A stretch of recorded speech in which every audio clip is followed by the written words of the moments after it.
Саламатсыздар ма оқушылар, бүгін біз информатика 2-ші тоқсанның ПЖВ-сын жазатын боламыз. Бұл ПЖВ-да бізде барлығы 6 тапсырма берілген. Қазір жауаптарын осында жазамын.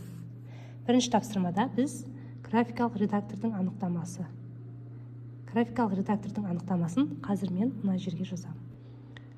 Мына жауабы графикалық кескіндермен жұмыс істеуге, түзетуге, өңдеуге мүмкіндік беретін бағдарлама. Так, біз сәйкестікті орнатыңыз. Бұл тапсырмада біз оңай. Бізде графикалық редактор Paint болады. Так, келесі бізде Word дегеніміз, Microsoft Office Word дегеніміз мәтіндік редактор. Және Mozilla Firefox дегеніміз бізде бұл браузер болып табылады екен.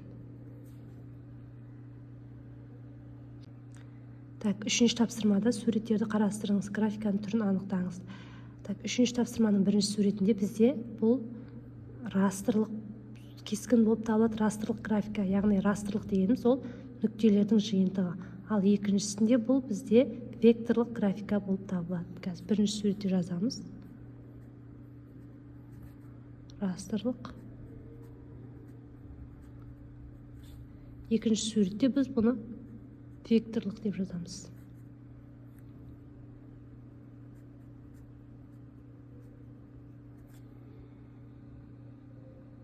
Бесінші тапсырмада суреттерді өңдеуге арналған негізгі командалар.